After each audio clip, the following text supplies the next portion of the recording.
ఇది కేవలం ఓ పెంపుడు జంతువు కాదు, ఇదో ఫ్యాషన్ స్టార్. పూర్తి వివరాలకు చదవండి రేపటి సాక్షి దినపత్రిక. బీఆర్ఎస్ ఎమ్మెల్యే పాడి కౌశిక్ రెడ్డి ఇంటిపై దాడి చేసిన అరికెపూడి గాంధీ అతని అనుచరులపై చర్యలు తీసుకోవాలంటూ బీఆర్ఎస్ నేతలు డిమాండ్ చేశారు. కౌశిక్ ఇంటిపై దాడి చేసిన వారిని అరెస్ట్ చేయాలని, లేకపోతే సైబరాబాద్ సిపిని వదిలి వెళ్లేది లేదంటూ బీఆర్ఎస్ నేతలు భీష్మించు కూర్చున్నారు. సైబరాబాద్ సిపి ఆఫీస్ మెట్లపై కూర్చొని నిరసన తెలుపుతున్నారు. దాడికి సహకరించిన పోలీసులపై చర్యలు తీసుకోవాలని బీఆర్ఎస్ నేతలు డిమాండ్ చేస్తున్నారు. దాడి జరుగుతుందని తెలిసినా పోలీసులు ఎందుకు ఆపలేదని బీఆర్ఎస్ నేతలు ప్రశ్నిస్తున్నారు. సైబరాబాద్ పోలీసులు స్పందించకపోతే ఈ ఘటనపై ఎంత దూరమైనా వెళ్తామని స్పష్టం చేశారు. ఉన్నత స్థాయి విచారణ జరిపించాలని, లేకపోతే న్యాయ పోరాటం చేస్తామని, సిబిఐ విచారణ కోరుతామన్నారు. రేవంత్ రెడ్డి తీరుపై ఢిల్లీలో రాహుల్ గాంధీ ఇంటి ముందు, ఏఐసిసి ఆఫీస్ ముందు నిరసన తెలుపుతామంటూ సిద్దిపేట ఎమ్మెల్యే హరీష్ రావు హెచ్చరించారు.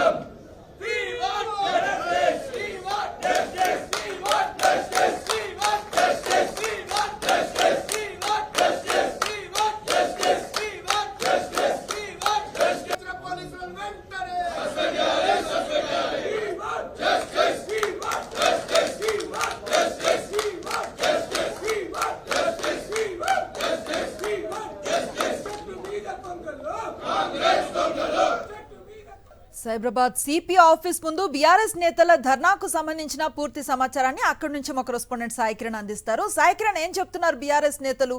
సిపి వచ్చారా? సిపిని కలిసే వరకు కూడా ఈ ఆందోళన కొనసాగుతుందా? ఏంటి డీటెయిల్స్? అనుశ్రీ, బీఆర్ఎస్ ఎమ్మెల్యే పాడి కౌశిక్ రెడ్డి మీద జరిగినటువంటి అటాక్ పైన ఖచ్చితంగా వారిపైన కేసులు నమోదు చేయాలి. అలాగే అక్కడ అలసత్వం ప్రదర్శించినటువంటి పోలీసులపైన చర్యలు తీసుకోవాలి. సో అది మొత్తం జరిగేంత వరకు కూడా ఇక్కడ నుంచి కదలమంటూ కూడా బీఆర్ఎస్ నేతలు ఎమ్మెల్యే హరీష్ రావు నేతృత్వంలో బీఆర్ఎస్ ఎమ్మెల్యేలు నేతలంతా కూడా ఇక్కడనే భీష్మించి కూర్చున్నారు. సైబరాబాద్ సిపి కార్యాలయం ఎంట్రన్స్ లోనే ధర్నాకు దిగినటువంటి పరిస్థితి. మనతో పాటు బీఆర్ఎస్ నేత ఎర్రల్ శ్రీనివాస్ ఉన్నారు. చెప్పండి, ఇక్కడ నుంచి కదలరా మీరు? ఏదైతే ఎఫ్ఐఆర్ అయ్యే వరకు కావచ్చు, వాళ్ళని సస్పెండ్ చేసే వరకు. పట్టమగలు హైదరాబాద్ నడిబొడ్డు మీద ఒక ప్రజాప్రతినిధి మీద దాడి చేయడం అంటే ఒక ఎంతకంటే నిస్సిగ్గు అయినటువంటి పరిస్థితి ఏముంటుంది? ప్రజాస్వామ్యంలో ప్రజల చేత ఎన్నుకోబడ్డటువంటి ఎమ్మెల్యేల మీద, ఇండ్ల మీదనే వచ్చి దాడులు చేస్తున్నారంటే ఇది ప్రజాస్వామ్యమా, లేకుంటే ఇది ఇందిరమ్మ రాజ్యమా? అంటే ప్రజాపాలన అంటే ఇదేనా? ప్రజల మీద దాడులు చేస్తాం, ప్రజాప్రతినిధుల మీద దాడులు చేస్తాం, అడిగిన వాళ్ళ మీద కేసులు పెడతాం. అంటే ప్రజాప్రతినిధుల మీద దాడి చేయడాన్ని మేము తీవ్రంగా ఖండిస్తూ, పోలీసులకు మీకు అష్యూరెన్స్ ఇచ్చారా? ఏమైనా కేసులు నమోదు చేస్తామన్నారా? ఇప్పటి వరకు ఎవరు కూడా అష్యూరెన్స్ ఇవ్వలేదు. ఎవరైతే దాడికి పాల్పడుతున్నప్పుడు ప్రత్యక్షంగా ఉన్నటువంటి ఏసీపీ, అదేవిధంగా సిఐ, ఎస్ఐ ఎవరైతే ఉన్నారో వాళ్ళని వెంటనే సస్పెండ్ చేయాలనేది మా డిమాండ్.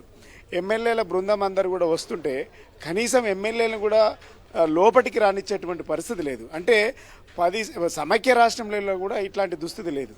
ఆనాడు దర్జాగా వచ్చి కంప్లైంట్ ఇచ్చినాం, దర్జాగా మాట్లాడగలిగినాం. 10 సంవత్సరాలల్లో మా కేసీఆర్ గారి పాలన ఏనాడు కూడా ఇట్లాంటి దుశ్చర్యకు పాడుపడలేదు.